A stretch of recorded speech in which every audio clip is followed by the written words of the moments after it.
Hey everyone, it's Ben Hardy here, and in today's video I'm going to be going over the 5 things that I don't exactly like about the 2022 Toyota 4Runner TRD Pro. Before we get in the video though, I do want to mention if you want to save time and money the next time you purchase a car, link to my car buying guide in the description down below. Let's get right into it.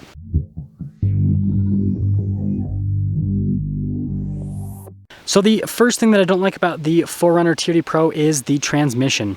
So I think this one should be pretty self-explanatory, but the 4Runner uses a 5-speed automatic, and we will pop here inside. There she is, well, at least the shifter for the transmission.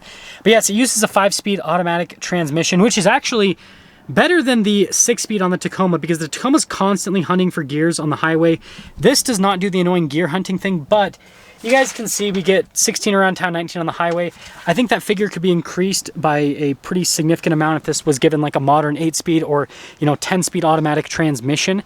And so, the 5-speed's a little bit of a downside, and it does make it feel a little bit sluggish around town because of the shift speeds and all that. Off-road, it feels fine. I have no complaints with it off-road.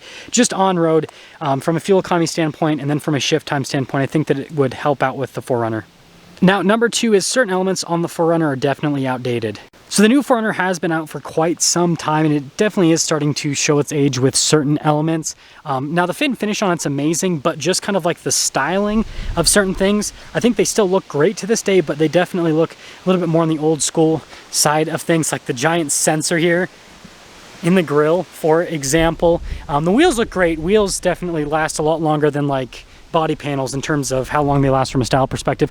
I think the side of it doesn't look too bad, but again, definitely has that older school look. The taillights definitely date the 4Runner. Again, I think they look cool with the styling, but the fact that they're not like cool new LEDs, right? Like what you have on other new Toyota models, definitely it makes it feel a little bit older. And then when you pop inside, right, just with how everything's styled, definitely feel like you're getting transported back into like 2005 from an interior perspective, right?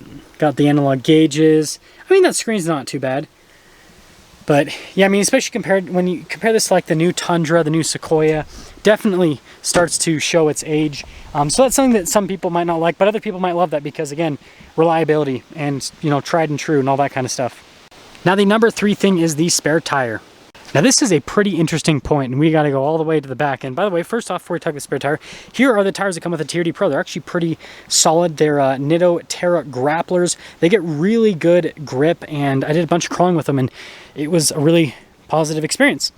But popping underneath, you guys can see, well, hopefully you can see, we have a regular street tire for the spare. We don't have an all-terrain tire. I think that's a little bit of a mistake with the 4Runner. Again, this being the TRD Pro, right, Toyota's premium off-road package, I think the spare needs to be the same wheel and tires what you have with the rest of the vehicle, frankly, so that if you get a flat while you're off-road, you can still get yourself back home and not have to worry about puncturing another tire, because when you have a street tire that doesn't have the same sidewall and same tread, right, could be a little bit of an issue. And that's what most off-road vehicles do. They have a full-size spare that's the same wheel and the same tire as what the rest of the vehicle has, because they know that people are going to take these things off-road, especially the 4Runner. Like, it's funny, the vehicles that have like I have a Ram TRX and a Ford Raptor, a lot of people never take those off-road, but they have full-size spares, whereas there's way more people that take these 4Runners off-road, but it doesn't. It's kind of counterintuitive. So yeah, I think they need to fix that. Now, the number 4 thing is the exhaust. Now this is an interesting one because I love the exhaust, I hate the exhaust, I love to hate the exhaust, I hate to love the exhaust. It's kind of one of those relationships.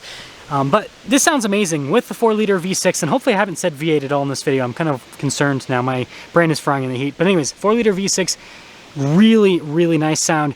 But from an off-roading perspective, it gets in the way. You guys can see I nicked it just a little bit, right? Not a huge deal, but it definitely gets in the way from a departure standpoint because it's such a low-hanging fruit, so to speak. And so I think that, Toyota can still do a TRD exhaust where it sounds great, but they don't need to make it so prominent. I think what they should do is, right, you guys can see how it kind of like comes and wraps down. I think they should just stuff it up there fully in terms of the exit, similar to like what Mercedes does with the G-Wagon, where their exhaust kind of dumps out in the center. I'm not saying they have to do a center exhaust, but if you guys have seen like the G550, it's like underneath, and it's to help out with departure angle. This could help, or sorry, breakover angle. Whereas this, coming out to the rear, they could help out with departure angle a little bit by tucking that under. We don't need to see it, right? So there you go. Now the fifth and final thing has to pertain to the power on road. So this point might be slightly controversial, but probably not. And that's the fact that I feel like this is slightly underpowered, especially in today's world. So like 270 horsepower, 278 pound-feet of torque.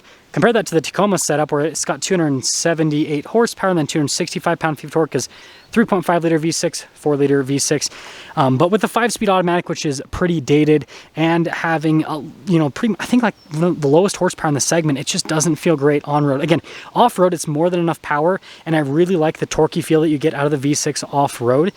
But on road, especially on the highway and all that kind of stuff, there's like not that much passing ability, and it really starts to show its age there on the highway, because even though it's very smooth and very comfortable, it just has no passing power really.